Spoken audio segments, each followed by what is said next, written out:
Hello there, my name's Michael Maynard, and the lock that you're looking at here is a cheap and nasty 5-pin Euro. All standard pins, nothing fancy about this, no clever stuff in here at all. So you'd be thinking to yourself, well, why the hell's Michael doing a video on this? This isn't the sort of stuff that he usually does. And the answer is that this is a lock with some fairly challenging bitting. Now, if you have a look at that key, this is standard straight out of the factory. So this isn't a challenge lock that I've put together. This is just straight out of the box. And you can see that one sets kind of halfway, 2 sets at the top, 3 sets right down at the very bottom, 4 is much higher, and 5 is higher still.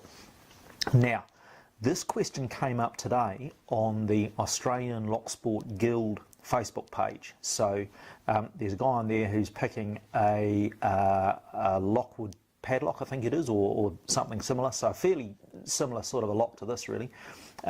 Big, wide open keyway, nothing difficult about the keyway. You can get a hook in there easy, but he was having trouble picking the thing. And the reason was he had bidding not a million miles different to this. So I guess the question is, what are we going to do about it? Well, first of all, what's the issue? And secondly, what are we going to do about it? Well, the issue is pretty easy if we consider pins 3, 4 and 5. Now, let's just draw this. So here's our keyway like that. Here is pin 3, and it is setting pretty much down towards the bottom of the keyway. Pin 4 wants to set up here like that, and pin 5 is right at the top.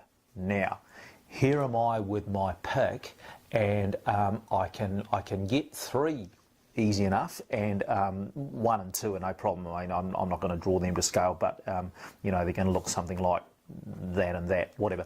So I can get 1, I can get 2, I can get 3 with a short hook, but then I try and get to 4 and 5, and I mean, look, you don't have to be a genius to see what's going on here, guys.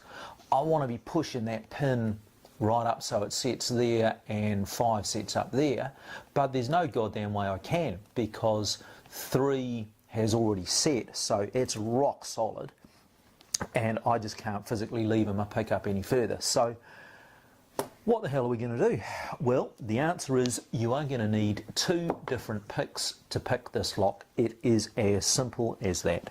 Now, my default pick is the Sparrow's short hook, and on that note, guys, excuse me, you should have a default go-to short hook that you use. Now, I'm a Sparrow's guy, I use that pick there. I don't give a shit what it is that you use, but you need to use something. So you need to pick a pick shape, a short hook shape that you get comfortable with, particularly in the learning stages of when you're learning to pick, You want to be able to know how that is going to fit and feel in a lock. So, for me, it's the Sparrow's short hook, 25 thousandths, and again, huge, big, wide open keyway, okay? We can get that in there easy, easy, easy. But, as previously stated, we are not going to be able to get it up to these back 2 pins.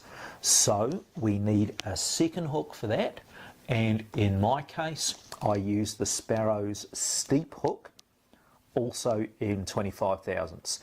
Now, I've posted on this before with those 2 picks and a top of the keyway tension wrench, something like that. That's the Mad Bob's one.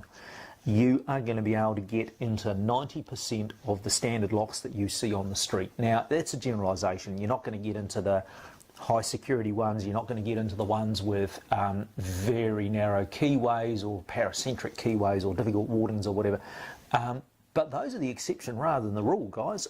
The rule is that you're going to see cheap, nasty stuff like this with big, wide open keyways. New Zealand and Australia, It's mostly going to be a Lockwood keyway that you see. In the US, it's going to be, they have even wider keyways than we do, you know, they have big wide open quick set things and God knows what. So the bottom line is you get yourself a pair of picks that you are comfortable with and you use those as much as you can. So what are we going to do? Now I just happen to know that this lock, when you're picking it clockwise, binds in this order. Pin number 1 binds first, pin number 3 binds second, pin number 2 binds third, 4 binds fourth, and 5 binds fifth. So we're going to pick this first of all with our normal standard short hook. So we're going to use our go-to pick, and we're going to get 3 pins set, and then it's going to start feeling weird on us. We're going to go nowhere, okay? Then what we're going to do, we're going to work out, oh, hey, okay, the reason I'm not picking this is that I'm not able to get up to these pins up the back here, and we are going to swap out our short hook for our steep hook, and we're going to get those last 2 pins. So it's a worked example. So bear with me, gents. I will clamp this up in the vise, we'll get a pick in there, and we'll see how we go. Back in a second. Okay guys, so here we go. On the face of it, very simple lock to pick. Big wide open keyway, top of the keyway tension, short hook, and the feedback you get off of this thing is massive. It's monumental, so you know you can really tell when you set a pin. Okay, so here we go. Pin 1 is binding, great. So let's just gently move that up, click. You heard a massive click, you saw this move a little bit, so we got 1 set. Okay, pin 2, springy. Pin 3, okay, I just barely touched pin 3, and that's now set. And that's your warning sign, guys. If you just barely touch a pin and the thing sets on you, and you got feedback to tell you that it's set, you know that that's a low one, and you know you're going to have trouble getting up behind it. Okay, so we got 1 and 3. 1, yep, set rock solid. 2 is now binding. Bang, you heard that click, and you heard that crunch as the core turned that little bit further. So we've now got 1, 3 and 2. Let's check them. 1, rock solid. 2, rock solid. 3, rock solid. Look at the force I'm putting on that pick, guys. I'm wailing on that. That pin 3 is bound. It's set, man. It's not going anywhere. Okay, so we're now scooping under pin 3, and we can feel pin 4 binding. Yay. Okay, so we start levering that up a little. Okay, and now it's starting to feel weird. Pin 4 has stopped on us. Okay, so I'm trying to move that pick up, but pin 4 stopped moving for some reason, and we didn't feel it set. Now what's happening is the shaft of the pick is banging into pin 3. So we've got pin 4 about halfway up, and we can't go any further. So what are we going to do? Well, we're not stupid. We know that we've got to get under pin 3 somehow. So here's our steep hook. We get in there and we find pin 4. So I'm coming frontwards now from the back of the lock. I can feel I'm on 5. Get past that, I'm on 4. Okay. Gently lever 4 up. Click. You heard a massive click and you saw a massive turn on the core. Like I said, these are cheap, nasty locks with big, wide open tolerances, so they're giving me shitloads of feedback. Okay, so now we've got 1, 3, 2 and 4 set. I'm back to my short hook, because I don't know how high 5's going to set, right? So I'm back to my default. 1 feels set, 2 feels set, 3 feels set real low. 4 I cannot get up to now, so I can feel my pick getting stuck on the shaft of the pick getting stuck on 3. 5, I'm under 5 now, and 5 is binding. Great, it should be. Let's move 5 up a little, see how high we can get that. You heard all sorts of graunching and crunching, but nothing's set and the lock ain't open. And we know this is only a 5-pin lock, so tells us that we're going to need our steep hook again.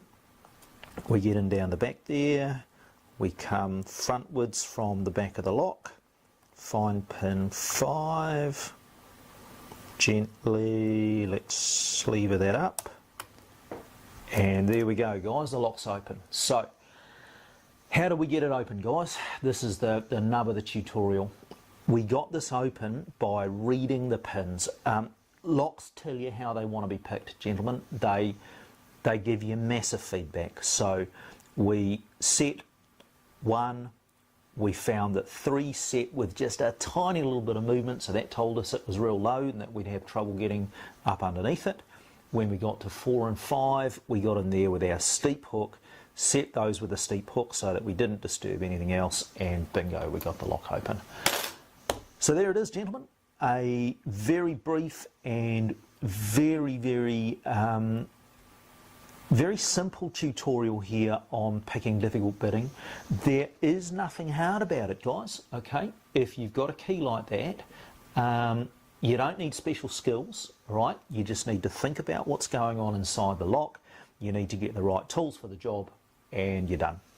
So, thanks for watching that, guys. I'm going to put this up on YouTube right now, and I'm going to link to it from the Australian Guild Facebook page. Thanks for watching. Please ask questions, guys, and please comment on the video. Thanks for watching. My name's Michael Maynard.